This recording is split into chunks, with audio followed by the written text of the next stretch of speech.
مسلسل آپ کی خدمت میں تربیت انسان کے عنوان سے کہ ہم کائنات میں آئے تاکہ تربیت پا سکیں،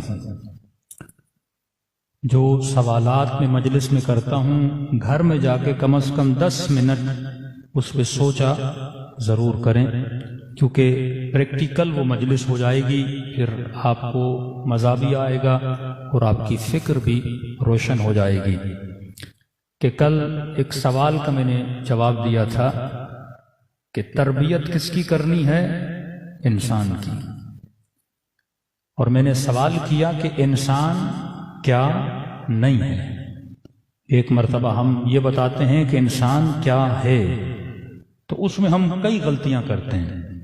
کسی جوان کے ذہن میں شاید یہ ہو کہ میں انسان ہوں اس لیے کیونکہ میں کھاتا ہوں۔ تم کھاتے ہو کیونکہ تم پتھر نہیں، لیکن کھاتا تو حیوان بھی ہے۔ تو اگر تو کھاتا ہے یہ مقام انسانیت نہیں ہے، مقام حیوانیت ہے۔ کوئی یہ کہے میں چلتا ہوں اس لیے انسان ہوں، نہیں، چلتا تو حیوان بھی ہے۔ کوئی کہے کیونکہ میں شادی کرتا ہوں انسان ہوں، نہیں، شادیاں تو حیوانوں میں ہوتی ہیں، یہ بات الگ ہے، بیچ میں مولوی نہیں ہوتا، شادی تو ان کی بھی ہو جاتی ہے۔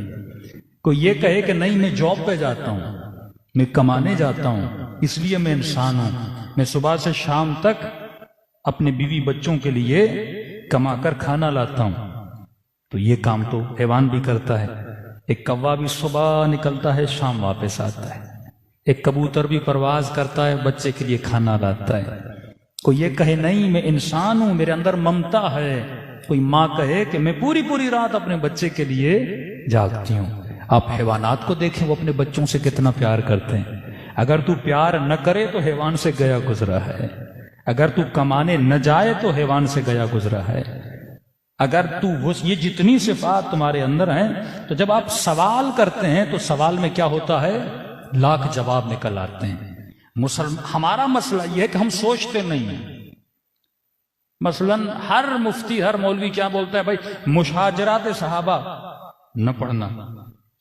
طاہر القادری جیسے پائے کا عالم ہے، تو کسی نے نعت پڑھی، اسے روک دیا کہ دیکھو ہم نے بتا دیا کہ علی حق پہ تھے، امیر شام حق پہ تھے، مطلب میں نے بتایا ہے، اب تجھے بولنے کی ضرورت نہیں ہے، میں نے بیان کر دیا جو تھا، اب بار بار تم لوگ بیان نہ کرو، مشاجرات صحابہ کو بیان نہ کرو۔ مطلب جب فکر کو فل اسٹاپ لگ جائے تو انسان گدھا بن جاتا ہے۔ جب آپ سوچنے کا پاور لے لیں، آج چھوٹا سا بچہ اپنے باپ سے کہتا ہے بابا خدا کہاں ہے؟ پتہ ہی نہیں، یہ سوال نہیں کیا کرو۔ بچی یہ پوچھے میں حجاب کیوں کروں؟ نہیں، سوال نہیں کیا کرو۔ جوان یہ کہے نماز کیوں پڑھوں؟ نہیں، سوال نہ کرو۔ کوئی یہ کہے اللہ کو میری بھوک سے کیا ملتا ہے؟ صبح سے شام تک بولے نہ کھاؤ نہ پیو، مجھے کیوں تکلیف دے رہا ہے خدا؟ پورا سال کھاتا ہوں، 1 مہینہ مجھے کیوں روکتا ہے؟ اب بولو نہیں، سوال نہیں کرو۔ جب سوال نہیں کرو گے تو بے دین بچے پیدا ہوں گے۔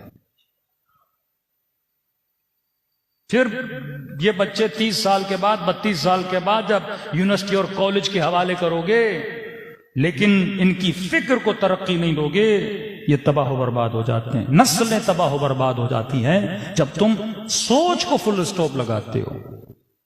مسلمان کے تنزل کی وجہ یہ تھی کہ اس نے لوگوں کو سوچنے سے روک دیا۔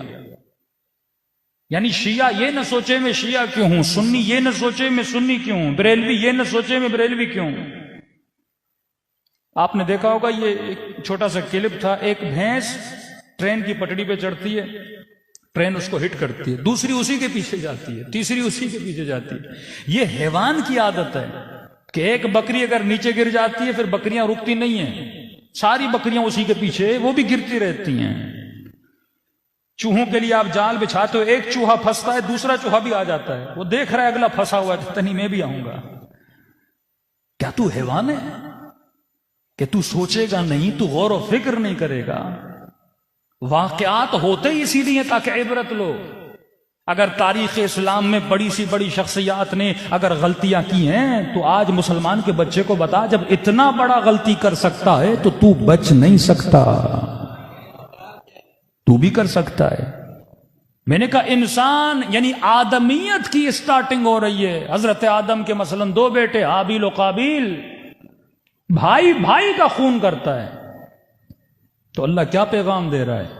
مطلب جس انسان نے اپنی تربیت نہیں کی وہ اپنے بھائی کا قاتل بن سکتا ہے۔ کیا ہمارے گھروں میں جھگڑے نہیں؟ کیا خواتین میں لڑائیاں نہیں؟ کیا نند بہو کے جھگڑے نہیں؟ ایسے بھائیوں کو میں جانتا ہوں 8 سال گزر گئے ایک دوسرے کے گھر میں نہیں گئے۔ ایسی بہنیں ہیں جنہوں نے 15 سال سے ایک دوسرے سے باتیں نہیں کی، لیکن وہ تہجد بھی پڑھتی ہے، وہ حسین کی مجلس میں بھی آتی ہے، وہ مصائب امام حسین پہ بھی روتے ہیں۔ تو یہ غیر تربیت یافتہ ہے۔ حسین کے مصائب میں رونا کمال نہیں ہے۔ زیارت عاشورہ پڑھو کہ مصیبت اتنی بڑی تھی، چرند و پرند سب حسین پہ گریا کرتے ہیں۔ ہر مخلوق خدا امام حسین پہ گریا کرتی ہے، جو گریا نہ کرے اس کی فطرت میں مسئلہ ہے۔ بندہ ایک چھوٹا سا ڈرامہ بھی دیکھ لے نا، کوئی سیڈ سین ہو تو اس میں بھی وہ رونے لگتا ہے، وہ تو جھوٹی کہانی ہوتی ہے۔ ہندو بھی جب علی اصغر کے مصائب سنتے ہیں تو رونے لگتے ہیں، یہ فطرت کا تقاضا ہے۔ کمال بشر یہ ہے تو ایسی اپنی تربیت کر جیسی حسین نے کربلا والوں کی تربیت کی تھی، کہ تو کہہ سکے خدایا جس مقصد کے لیے تو نے مجھے کائنات میں بھیجا تھا میں نے اس مقصد کو کیا کیا؟ پورا کیا۔ تو سوال بڑی اہمیت رکھتا ہے۔ کچھ جوان کام کر رہے ہیں، بہت اچھا کام کر رہے ہیں، ہو از حسین کے نام سے۔ دیکھیے آپ جب اپنے لیے اچھے گول بناتے ہیں نا، یہ ہدف ہے۔ کچھ لوگ فضول اہداف بناتے ہیں۔ کئی جوانوں کو میں نے دیکھا مثلا گیم کھیلتے ہیں، کوئی لوڈو کی گیم، پتہ نہیں نئی گیم، پوری رات لگے رہتے ہیں۔ بھائی تم 10 بار جیت بھی جاؤ تجھے کیا ملے گا؟ ٹائم ہی اپنا ضائع کر رہے ہو نا۔ یہ جوانوں کو چاہیے ایسے اہداف بناؤ جس سے نام اہل بیت کو روشن کرو، اپنے لیے اچھے گولز بناؤ۔ ان گول کو جب اچیو کرو گے تمہیں کیا ہوگی؟ خوشی ہوگی۔ مومن اپنے لیے اچھا گول بناتا ہے۔ بہت اچھا کام کر رہے ہیں، یہ بھی سوال ہے نا، ہو از حسین؟ حسین کون ہے؟ مسلمانوں کو بھی نہیں پتا کہ مولا حسین کی حقیقت کیا ہے۔ مظلومیت مولا حسین یہ ہے کہ مولا کے چاہنے والوں کو بھی نہیں پتا کہ مولا حسین کی مظلومیت کیا ہے۔ تو یہ ایک اچھا پیغام ہے، ہم ایک پازیٹیو امیج دیں مکتب اہل بیت کی۔ اور پازیٹیو امیج کب آتی ہے؟ امام حسین فرماتے ہیں جہاں پر بھی کوئی مظلوم ہو اس کی مدد کرنا، یہ نہ دیکھنا شیعہ ہے، سنی ہے، مسیحی ہے، کافر ہے۔ جہاں پر بھی کوئی مظلوم انسان دیکھو، کوئی محتاج دیکھو تو تمہارا کردار وہی ہونا چاہیے جو امام حسین کا کردار تھا۔ تو بہت اچھا کام ہے، خون کی ڈونیشن کا کام کر رہے ہیں۔ تھیلیسیمیا کے جتنے بیچارے مریض ہیں جن کو خون کی کمی ہے، تو کہتے ہیں بندہ اگر کسی کا لقمہ بھی کھائے، کسی کا کھانا بھی کھائے، تو اس بندے پہ اس کھانے کا کیا ہوتا ہے؟ اثر ہوتا ہے۔ شیعہ نیاز کرتے ہی اسی لیے ہیں، اگر حسین کا کھانا کھائیں گے تو کچھ نہ کچھ حسین کی محبت بھی دل میں ہے۔ ہاں؟ یہ ہو نہیں سکتا آپ کسی کا کھاؤ اور اسی کا گاؤ نہیں۔ تو اگر علی کے چاہنے والوں کا خون لوگوں کی رگوں میں جائے گا تو یقیناً کچھ نہ کچھ محبت مولا حسین اور مودت اہل بیت پیدا ہوگی، تو اس سے احساس پیدا ہوتا ہے۔ یہ وہی کام ہے جو آیت اللہ زکزکی نے اپنی کنٹری میں کیا۔ ملینز میں شیعہ نائجیریا میں کیسے بڑھے، انہوں نے یہی کیا۔ جب وہاں پہ کیونکہ یہ بہت اپنے قبیلے کے سمجھو سردار تھے، پیر تھے، مرشد تھے، جب یہ شیعہ بنے ان کو بھی شیعہ بنایا، تو پھر انہوں نے سوال کیا کہ ہم عزاداری کس طرح کریں۔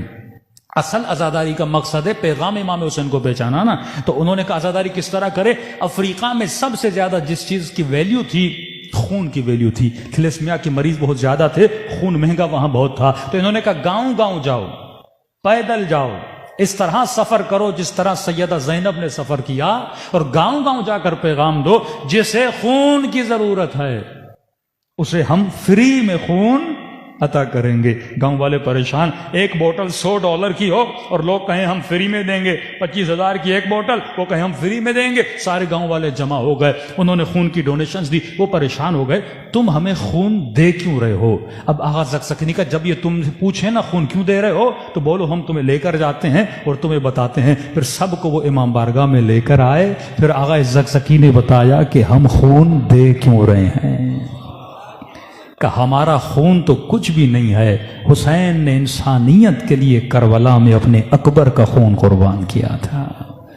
جب انہوں نے سنا ایسی ہستی کے یہ ماننے والے ہیں، ملینز میں انہوں نے شیعہ بنائے اپنے ایک اچھے گول کی وجہ سے، اچھی سوچ کی وجہ سے۔ تو جو آپ کے ایکشنز ہوں ان کے پیچھے تھیوری ہونی چاہیے، سوچ ہونی چاہیے کہ جو میں کر رہا ہوں اس کے ریزلٹس بہتر سے بہتر ہونے چاہیے۔ عزاداری کا مقصد یہ ہے کہ زیادہ سے زیادہ پیغام امام حسین پہلے۔ اگر میں کوئی ایسی مجلس کروں پورا مجمع واہ واہ کرے، نعرے مارے، تبرہ بازی ہو، اس سے اگر شیعت کو نقصان ہو تو اس مجلس کا کوئی فائدہ نہیں ہے۔ مجلس کا مطلب بھی یہ ہے کم از کم جو سننے آ رہے ہیں ان کو امام حسین سے قریب کیا جائے، اور جب یہ حسین کے قریب ہوں گے ان کے کردار کو دیکھ کر سارے پاکستانی حسین کے قریب ہو جائیں گے۔ صلوات پڑھے محمد و آل محمد۔